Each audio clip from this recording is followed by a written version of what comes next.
Welcome back to the party package. My name is Owen, and I am the savior of entertainment and the prophet of professional wrestling today, because we are doing the AE Dynamite Go Home review for Double or Nothing. Last night on Wednesday was the Go Home Dynamite show. I guess it wasn't the Go Home show. I guess that'd be Rampage. But the Go Home Dynamite before Double or Nothing, which I will be going to, so which I'm looking forward to. Can't wait. And today there was a couple more matches added to the card and confirmed, but we basically already knew they were going to happen, so it's not a big surprise. But great show overall. It was a very good show. It was the 3-year anniversary of Dynamite, and which is they put on a pretty good show for it. And I think we should just jump right on into it. So, first thing that happened tonight was advertised for last week was Wardlow versus Shawn Spears with MJF as a referee in a cage match. Now, MJF's music hits and he comes out, and this is the only shirt I have of his. It's really cool, but he comes out wearing the coolest. He has an own custom referee jersey, shirt, whatever you want to call them. It's like a tank top that the middle section, the stripes that should be black, were Burberry patterned. It was and he was like all oiled up too, and he had like tights on. It was hilarious. He looked awesome. I think all referees should dress like that from now on in every sport. And he looked amazing. It was hilarious. So then Shawn Spears comes out in his weird entrance, sitting in the chair. They're already starting with the cage match, which was a great move. I love how AEW always starts strong. They always have they know how to get the audience into the show, and they know that to do that you put out a great match to get everyone into it. But then that kind of falls apart for them because, like, kind of today, but not really today. But usually what happens is that when they put on the Young Bucks versus, like, the Lucha Brothers in the first 15, 20 minutes, then by the end of the show, we have Deonna Purrazzo versus Martinez, whatever her name is, Mercedes Martinez. I think that's her name. And it's like, not very interesting. And then Wardlow. Now, the security guards walking with Wardlow today, two of them, the guy in the front with the semi-long hair looked like a serial killer. I'm just saying, just putting that out there. Don't worry about that. So I love that the security guards are like guys that would never be able to stop anybody, especially a guy that looks like Wardlow. But anyways, they walk him to the ring. And they go out, and Wardlow gets into the cage, and MJF, he's putting out his arms to take off the handcuffs, and MJF is like checking his pockets, right? And he's like, I don't have the key. And then Shawn Spears comes up and decks him, and Wardlow has to fight with the handcuffs on. That was a great idea. I don't know why I didn't see that coming. That was a great move. Shawn Spears starts messing him up. And then he pushes him off, but then MJF comes around and then hits him back. Wardlow's getting hurt. Wardlow's getting messed up. And then Shawn Spears goes out of the ring to get a chair. And I don't know if this is I don't remember if this is out while he was out of the ring or when he finally came back in. But Wardlow, with his strength, breaks open the handcuffs and is set free, and Shawn Spears outside the ring gives that look. He's like, oh no, and which was amazing. That was a great move, and he starts messing up MJF, and then Shawn Spears finally gets in the ring, and they finally kind of get Wardlow down, but then MJF is lifting up Wardlow to get decked with the chair, and as Shawn Spears sets up for it, comes in, and Wardlow gets out of the way, and Shawn just destroys MJF. Just clabbers him right in the head. MJF goes down. Shawn Spears is like, what have I done? He knows this is bad. By the way, gotta mention, don't know why people are allowed to leave the ring in a cage match. That kind of seems to defeat the purpose of a cage match. because the whole purpose is that you're in a cage and you can't escape. It doesn't make any sense. Why are you able to leave? That defeats the whole reason behind what a cage match would be. The whole point is that you're not allowed to leave unless you go over the top, which makes it dangerous. So that was weird. But Shawn Spears is like, oh no. And Wardlow just starts killing him. Powerbomb after powerbomb after powerbomb. Oh, earlier in the match, Shawn Spears goes in for a pin, and MJF 1-2, nothing. And then Wardlow powerbombs Shawn Spears. No, he does a senton. He does a Hardy swanton bomb onto him, and MJF doesn't count. I don't know why I missed that. But anyways, so MJF's down on the ground. Wardlow is destroying Shawn Spears, and finally Bryce Remsburg runs down the ring. He looks kind of like when the referees run down the ring, since it's like a ramp, so it's slow. Everyone runs funny. They all run like Jack Sparrow, trying to stay up. And he gets in the ring. Wardlow does 5 or 6 power bombs of Shawn Spears. 1, 2, 3. Match is over. And then the security guards start to come out. And Wardlow was about to hurt MJF. Or no. Yeah, he was about to. But then all the security guards come in.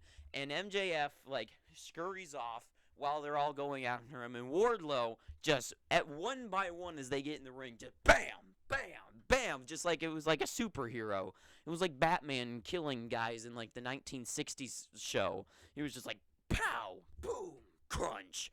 And it was hilarious. So that was a really cool segment. That was a good way to open up the show. Getting my phone so I can check my notes here for the next match. Okay, so yeah. So then after that, so that was a really cool opening to the 3rd year anniversary of Dynamite in the Michelob Ultra Stadium. I think it's called underneath Mandalay Bay. I don't know why I had to throw that out there. Just wanted to. So next up was the face-to-face between Hangman and CM Punk. I don't know how I forgot their names. I literally got his shirt, which is this is the best shirt. Look at that. That is beautiful right there. That is a piece of art. Some shirts that they make, are meant that you should just cut out the middle and just hang that up. That this looks amazing. This one, which I kept up because she had a match, has some hair on it, is just weird. I mean, this one looks cool. This looks like a poster. It looks like they made a poster and then they put the poster on a shirt. It's just weird because it's like a light. I don't know. I don't know. It's weird.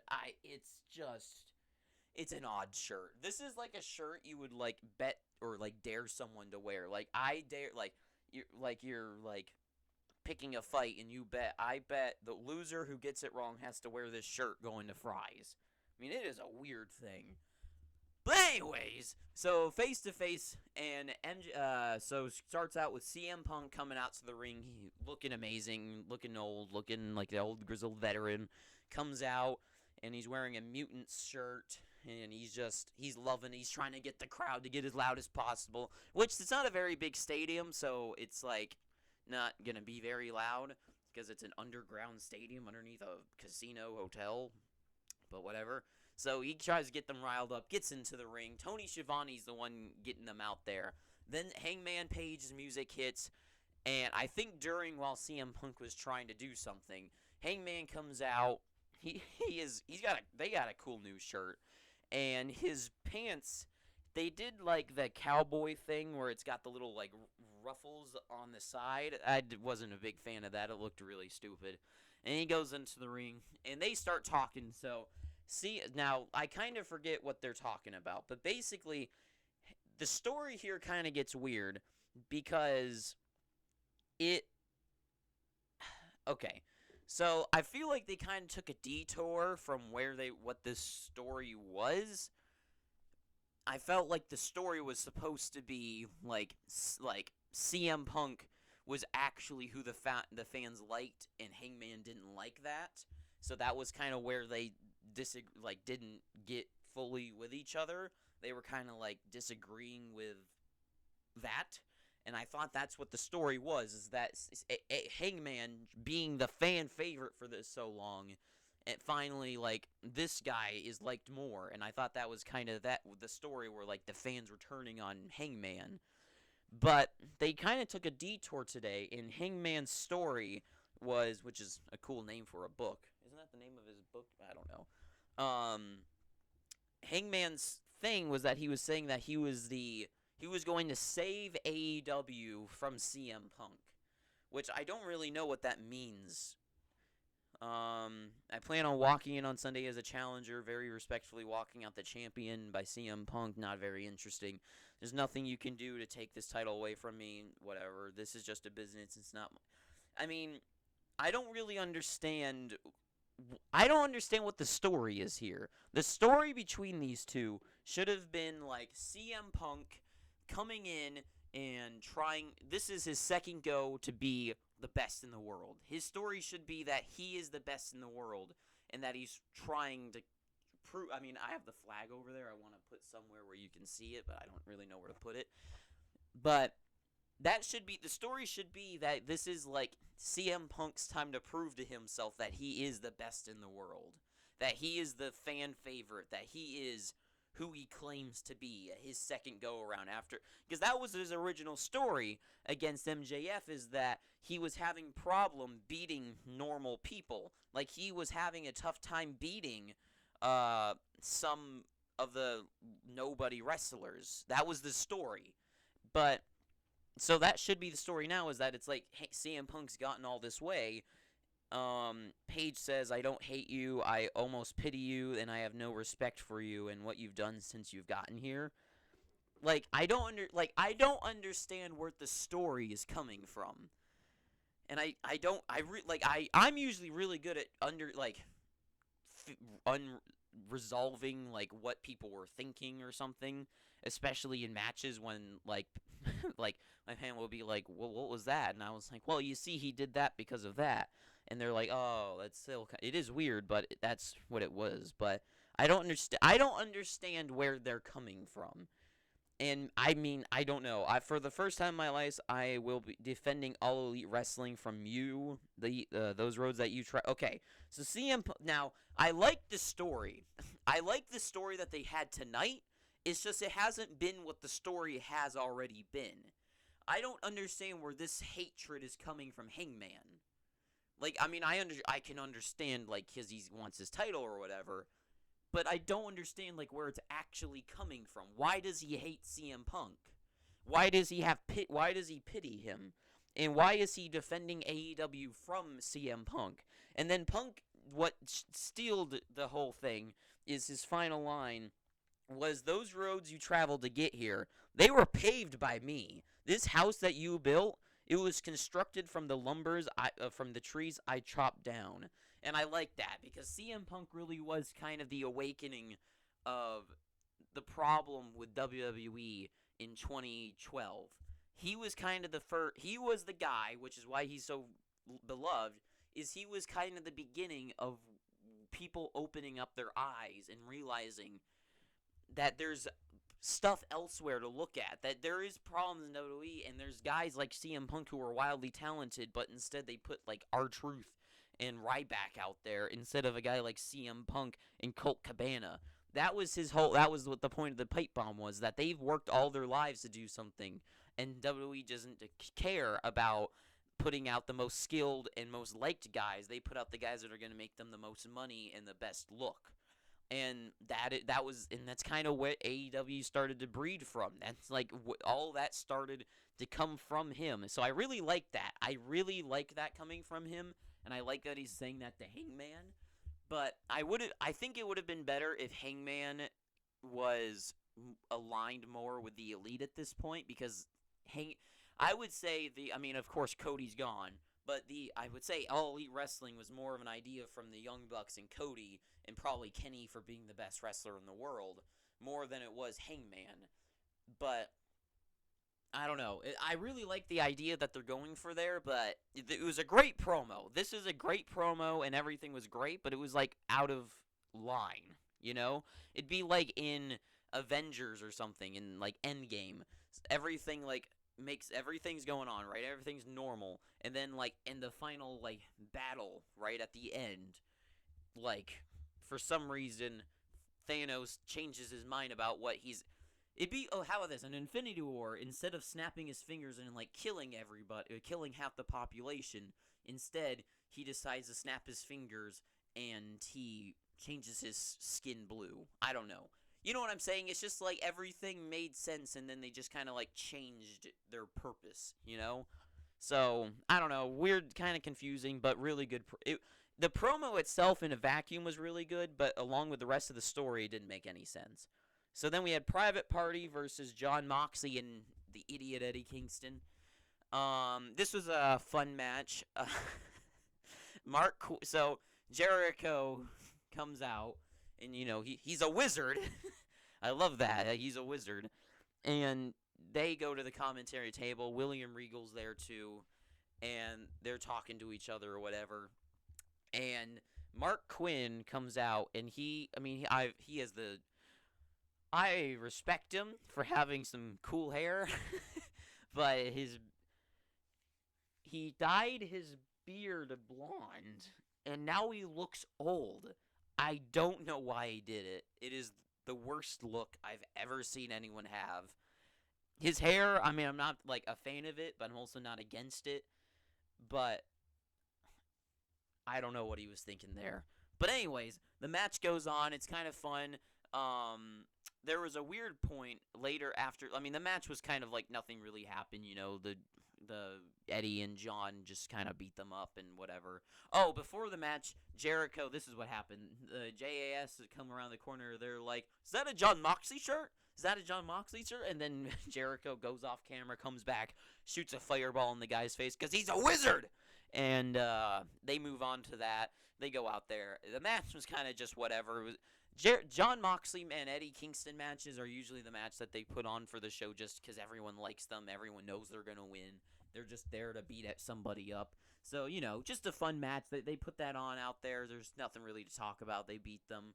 And then after the match, the JAS run down to the ring. Jericho's pants were hilarious looking today. They go down to the ring. They're going to go beat up Eddie and John. And then the rest of their crew come out.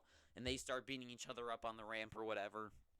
Finally, Jericho decides he wants to run away, and he tries to do a John Moxley thing where he breaks the barricade and walks away, runs to the crowd, but he couldn't get it open, but then he finally does, I guess. He might have jumped over the barricade or something.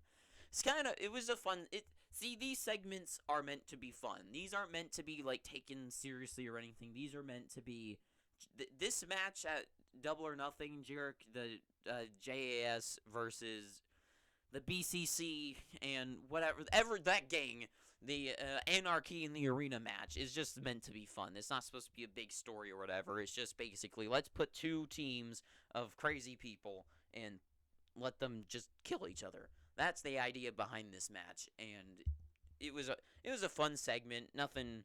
It's one of those segments that, like, in person, it's meant for the people in person there.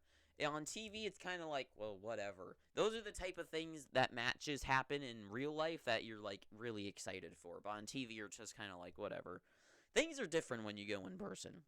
So then it was the Ring of Honor Tag Team Championship versus FTR versus Roppongi Vice, their first match together. Well, not first match, but, you know, officially back together, I guess.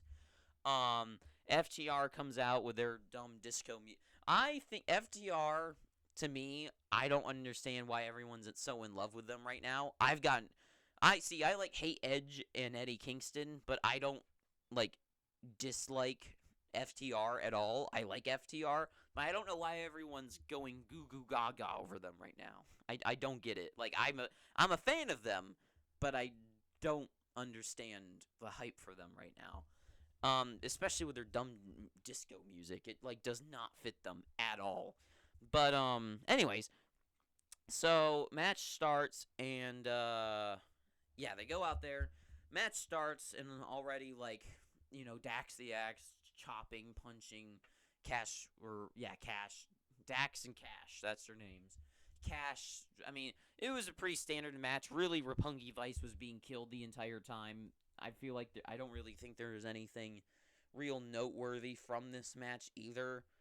The Chance FTR from Vegas, hot tag Wheeler was fantastic. Just reading some of the notes from whatever.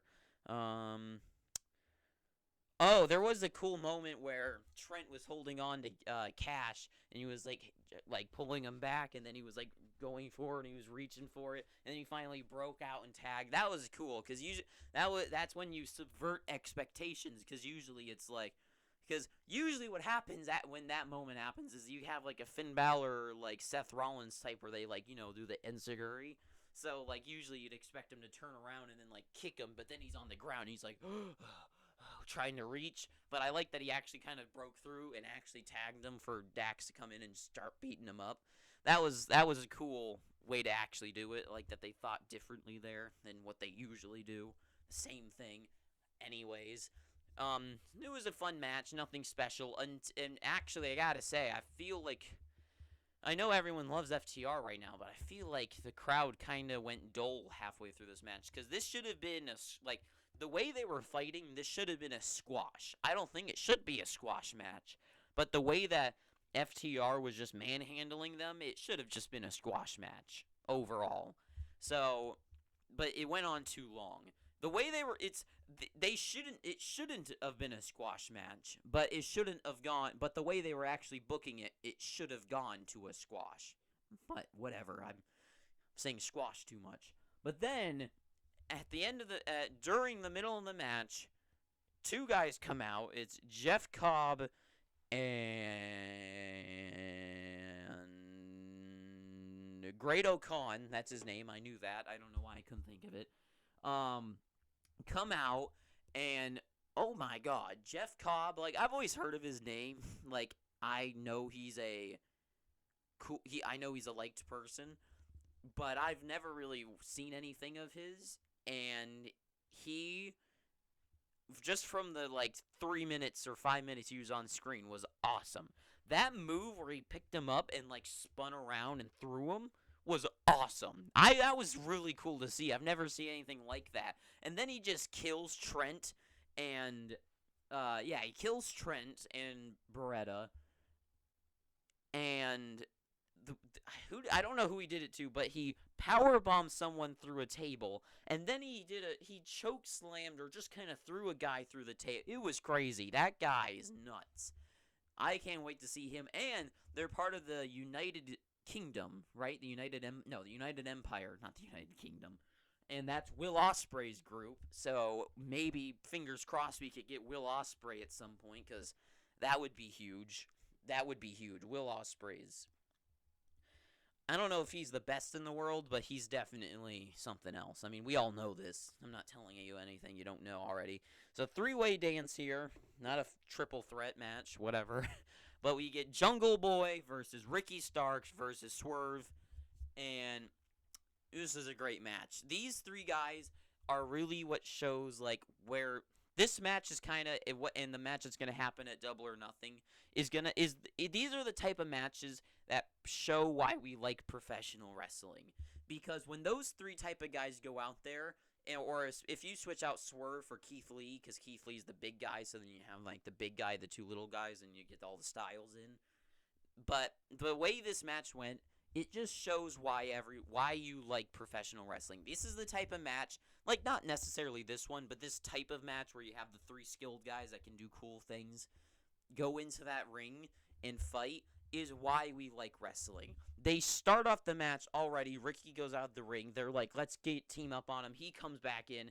And Jungle Boy, every time he's out there, I know in my last video I said, his character isn't bad. He needs to just be more intense, He needs to have, he talks like this, and he's like, well, I don't know. He needs to be more, I don't know if vocal's the right word, but just more in control. I don't know what that means, but you know what the problem is. But he has so much talent. And that thing that he did with Swerve Strickland early, where they did, the things where he goes onto the top rope, and then, he came back down, and Swerve stopped him, but then he did, the arm thing, and he threw him on top of his shoulders, and then he threw him onto Ricky, and then he did the Hurricanrana. That Jungle Boy is just insane. He is going to be he is like Shawn Michaels. I feel like Shawn Michaels and Jungle Boy kind of have the same, like, every match that they're in, they're always the highlight, and like they're always gonna steal the show. Jungle Boy's kind of like AJ Styles, because AJ doesn't really have that much of a character, but he's more intense and he's just more of himself. Where Jungle Boy probably is just himself, but that's the problem. He just needs to be more extra, I guess. But this match was incredible. Really cool moments in it. Swerve all of them just doing what they do best. Ricky just being a star. I mean, yeah, this was just a great match. Before the match, I'm reading off of this thing, and before the match was the Hardy Boys little segment backstage, and they did a really cool promo telling them about how they were good boys. My favorite line from it was saying that we've been better than you at every stage in life. We were better than you as babies, as teenagers. And I was like, well, I mean, I don't know. That was hilarious to me. I'm really the match between them could be a little. I mean, they've already had the match before, the Elite versus the Deletion or whatever match. That was a really cool match. I'm really looking forward to this one. The intensity that they're bringing, Matt talking, they're just being great. Okay, Owen Hart Foundation Women's Tournament Semifinal. Toni Storm and Britt Baker, 2 stars in the ring. And this match, so Britt comes out and she tells Rebel and Jamie that she doesn't want them out there. She thinks she can handle her on her own, which is kind of interesting because I feel like she probably could. And we're back. So Toni Storm, Britt Baker come out, and the 2 stars of who should, well, I'll go more into that at some point. I'm gonna gotta make a whole video on the women's division and what I would do differently about it. But what I will say about this match is, for some reason, I don't know. At first, it seemed like it was gonna go really well, but it felt like it kind. Especially the ending. The ending felt kind of weird. Maybe one of them like lost their breath or like kind of got dizzy or something, or maybe they just kind of were not on the same page about where the match was going. But so one thing to note before the ending of the match was that Toni Storm's like running, and she runs into the person with her bum, was that to Britt tonight was insane. Maybe that was the problem. Maybe that was what knocked Britt unconscious or something. Because after that was almost the end of the match, and that was when everything kind of fell apart. So maybe because she went in, like she was not holding anything back. I don't know if maybe Britt hit her a little too hard or something, or maybe they got mad at each other, and Toni was like, well, this is my chance. I'm going to bury her. I'm going to hit her like a truck. Literally. Anyways. So, then after that, the ending of the match, was weird. So, it was a roll-up, and Britt, I forget how this goes. So, basically, Jamie comes down to the ring, and Britt is like, what are you doing? No, go away. And then, I don't really know why she came to the ring. It's because Britt did a big move on Toni, and Toni kicked out. So Jamie was like, I gotta help. I gotta help her. So she was like, what are you doing? And Britt was like, no, go away. I don't need your help. And then Toni comes up, rolls her up. 1 and 2, she gets out of it. And then somehow they get into a roll-up again, the one where you sit on them and hold their legs, and Britt, I think she rolls over, lands on top of Toni, and it was funny, so she reaches for her leg, and Toni's leg isn't there, so she's reaching, and Toni finally gets her leg up as she's counting, but at the same time, Jamie's pulling the rope towards her, holding on to the rope for more leverage or whatever. So she's reaching, the guy's counting, Jamie's doing something, and finally she gets her leg, she reaches for the other one, doesn't, grabs the rope, 1, 2, 3, it's over. It was very sloppy, to say the least. It was all over the place. I think what happened was that too many things were supposed to happen at the same time. Like, what should have been either was, I mean, really what happened wasn't that complicated. You know, you just grab the leg, grab the rope, so you're like hanging on, right? But I feel like I think there was too many elements going on. It should have been like, the first problem was that Tony's leg wasn't up for her to grab. And then Jamie was pulling the rope. There was like two things Britt was supposed to do at the same time, but she also just got annihilated by Tony's bum. So she's like all loopy, I guess. And I don't know. It was very weird. I don't really know what happened there. It seemed like it was very simple looking, but also looked very like too many things going on. Especially, I don't know. It was just odd. I don't know. I could go on and on about it. But it was odd. Red Velvet before this, short stack. More like Red Velvet short stack pancakes from IHOP. But she's like talking to Tony, and then Ruby comes up, and Red Velvet's talking about Chris Statlander or whatever. And Ruby comes up, and she says Ruby's name, and Ruby's like, "Oh, I heard my name. I just was walking by. What's up?" And she's like, whatever. And Red. Rubies are red. That's interesting to think about. Red has a notebook of notes on how to beat Chris Statlander, basically. She gives it to Ruby, and Ruby's like, and Red walks away, and Ruby's like, well, I don't think I'll need these, and this is a different Chris Statlander than I faced before. She just throws a book away, but she's like, but I'll keep some things in mind. Which I don't know what that means, but whatever. So, which I don't know, like, even though you're a face, why wouldn't you take the helpful information to beat somebody? Like, is that like an evil thing to do? And I don't know. That was kind of odd. But anyways, so yeah, Britt wins. She's going to the finals, which we all saw coming. Britt is gonna beat. I think Ruby is going to.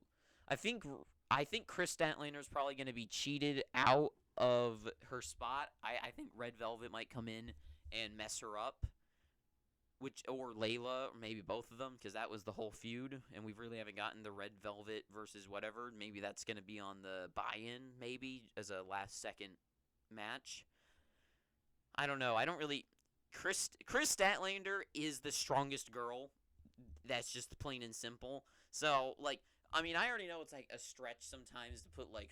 Well, it is a stretch. But, like, Riho versus Nyla Rose, and Riho's, like, this big, and Nyla Rose is, like, you know, Nyla Rose. It doesn't make sense. But Chris Statlander is probably stronger than Nyla Rose. And Red Velvet's really small. Chris Statlander is... I think they're gonna book her as, like, a strong character, but not for this tournament. And I feel like this tournament has to end Adam Cole and Britt winning, and then I bet their gimmick's gonna kind of be like, we're the king and queen of AEW or whatever. They're gonna be like the power couple. And then maybe there's like a Sammy. I guess maybe they're gearing up towards Sammy. You know what? I'll talk about that in my predictions video. I think that could be a big rabbit hole there. But I'm pretty sure Britt's gonna win this whole thing. And then for the final thing of the night, we have Kyle O'Reilly versus Samoa Joe. And in the main event, the co-main event. I don't know why they can't just... why does it have to be... A co-main event is stupid, because whatever is the final match is the main event. It doesn't matter anything. But, yeah. So, the main event comes. This is obviously going to be a great match. Two strikers, It's cool. They're like kind of this same type of wrestlers, but in completely different bodies. Like, I feel like they have the same style, but in a different use. So, like, Samoa Joe, they're both, like, striker brawlers. Like, they're kind of like the MMA fighter kind of people. But, like, Samoa Joe's, like, the heavyweight, and Kyle O'Reilly's, like, the lightweight. So, it's kind of a cool dynamic they got there for this match. And the match starts, and already you can tell that this is going to be a cool one. They're just hitting each other. I mean, the Kyle O'Reilly's trying to chop down Samoa Joe. Samoa Joe is just smacking him around. And I thought, well, I feel like they did this on the fly. Well, I mean, I think most of the things they do on the fly. But Samoa Joe saw an opportunity while Kyle was on the ground. He was like, I'm just going to slap him. And he just whacked him on the back. I don't really know why I thought that was funny, but I did. But this match was just great. Just back and forth. Kyle was trying to get any submission in and just tear Samoa Joe apart just as the best he can, get his arms. He was really going for the arms. That was the story of this match. And, the reason why I thought it was funny he smacked him on the back is because Kyle has all those suction cup things on him. So I thought it was funny because it was like he had target practice. I don't know. So that was the story of the match, though, was Kyle was trying to break Samoa Joe's arm, basically, and Samoa Joe had to fight through it. And the finish of the match saw, like, just these guys, like, are kickers. Like, this was just a great match. This is one of those matches where it's just like, man, like, these two guys, like, already on the same page. Like, I feel like it's better when you have two styles clashing is when you get the best match. But when you get two guys, especially of, like, fighter guys in the ring, and they, like, put on, like, a fake fight, that's awesome. Because you get the kicks, you get the hits. Like, these two guys know how to play against each other. It was art out there in the ring today. Like, it wasn't like a 5-star match or anything, but this is like two guys that just know. It's like two fencers, you know? They both are trained in the same art, and they're just ching ching ching ching ching. You know what I mean? This isn't like UFC where it's like different styles. This is one style going against each other, just in two different weight classes. It was very fun to watch. Very good match. Solid show. The ending saw Kyle O'Reilly deciding to just think that he was a rabid dog, and Samoa Joe locks in the choke. And one of the coolest parts to me was earlier Samoa Joe does this thing where he gets him up for the bone breaker, but back bone mat, whatever, and Kyle gets out of it with his arm. That was cool. But Kyle is in the rear naked choke. I don't know what they call it. I'm sure they call it like the death marker or whatever. I don't know. And Kyle is trying to fight out of it. He's trying to stay alive, and he's like salivating and like foaming in his mouth, which was interesting. Don't know. It was kind of gross, but See, this is one thing that's wrong with wrestling, is, like, when you get choked by somebody, it's not the type of thing, like, when you're, like, someone's got your arm, like, in real fighting, if someone, like, in real, like, UFC or fighting somebody, if you have your arm in, like, something, and they're not trying to not break your arm, they're trying to break your arm, you're supposed to tap out before they do. In wrestling, the problem, especially now, I hate people fading, like, getting knocked out. I don't care if, like, they tap out, then they get knocked out because the guy doesn't let go. But nobody in their right mind has the willpower to just sit there while a guy that probably weighs 50 to 100 pounds more than you, I don't know how much Samoa Joe to Kyle O'Reilly weighs, but I'm sure it's more than that. It's something like that. Has you all wrapped up. There's no chance of you getting out. And he's all wrapped up in him. There's no way that this guy's giant arm you're going to be able to be like, I'm going to get through this. Like, that doesn't happen. The second you are taken like that, you're done. Like, you know you're done. Especially between these two fighter guys with fighter styles, especially Kyle O'Reilly. Like, it would have been a lot more practical. If he tapped out, then he, like, did the foaming and faded out, that would be fine, because then Samoa Joe doesn't let go. But no one is just like, I'm gonna get through. Unless it's, like, a big story, like Stone Cold when he's, like, in the sharpshooter, and he's like, I'm not giving up. Like, that's fine, because it's a part of the story. But when this is just, like, not a nothing match, but you know what I mean. It doesn't make sense, especially for the heel to do it. I mean, Kyle's kind of not really that much of a heel. He's kind of like a quirky guy. He's not like heel, but whatever. It's just an interesting thing that's annoying to me, because like Samoa Joe with his arm by Kyle O'Reilly. Since Kyle isn't as strong as Samoa Joe, I could see he's like trying to fight out of it, and Kyle's kind of got it in, but just like like he can kind of like keep his arm from like being fully broken or whatever. But Kyle should have been like either knocked out immediately, because there's no, when you're put into something, you know it, you're done, you tap out. That's just how it should go. But whatever. So that was the show. Kyle O'Reilly loses. Samoa Joe moves on, so it's going to be Adam Cole, Bebe versus Samoa Joe, and we're probably going to see the power couple, Adam Cole winning the Owen Hart tournament for the guys, and Britt Baker winning it for the girls. That's probably what's going to happen. Double or Nothing. We got a couple matches tonight confirmed. We got Jeff Hardy, the Hardys versus the Jacksons, and there was one more. I don't know. I'm going to do a predictions video right after this one. I would do it here, but this has already been too long of a video. So overall, Dynamite was a really good show. It was very fun, very good 3-year anniversary. Not like anything spectacular, but it was a good way to send off to Double or Nothing, I would say.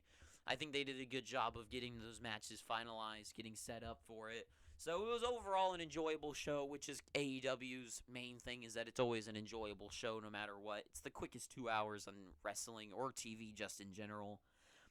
And it was a great show. Good show, fun show, and looking forward to Double or Nothing, which I'll be attending, so I cannot wait for that.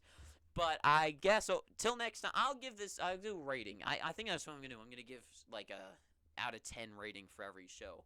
This show I would have given...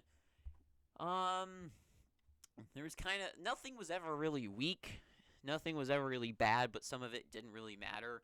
So I'd say a good 6. A good 6, and the best parts of the show were a good 7 to 8. Maybe, the best part of the show were probably 8s, but some of it just didn't matter. So I'd say a good 6 to 7. 6.5. Let's say 6.5 to a 7. 6 plus. Let's go 6 plus. Maybe, I don't care. Whatever. 7. Let's just go 7, because we're all in a good mood today. Let's go 7. So, 7 show. Pretty good. See, whatever. So, pretty good. Good show. Jericho was great. Star of the show. I'm going to start doing this. Star of the show. Who was the star of the show? Tonight, the show was stolen by... that first cage match was what stole the show. I don't know if Wardlow or MJF was better in it. MJF just looking like that probably stole it. But Wardlow, probably the show star performance of the night. So I guess that is going to wrap it up for me here today. So I guess till next time, thank you for watching. If you've liked watching this video, pick up your free subscription down below by clicking that red, like Britt Baker, subscribe button. Then ring the little bell that pops up right next to it. And I'll get your notifications whenever I post a new video on this channel. And if you enjoyed watching, leave a like down below. That's a thumbs up button, not the thumbs down button. But you can go down to the comment section and leave any comments, concessions, concerns, reviews, feedback, opinions, and rants you want to put down below. And tell me, what was your favorite part of the show? And what can I do better about my programming? I know some of the things I need to do better, and I'll get better at them as I go along. I'm just kind of stuffy today. I have allergies, so I'm having problems talking.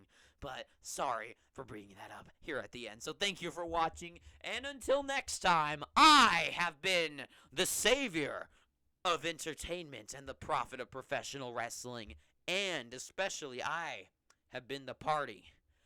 And I guess till next time, ta-ta for now.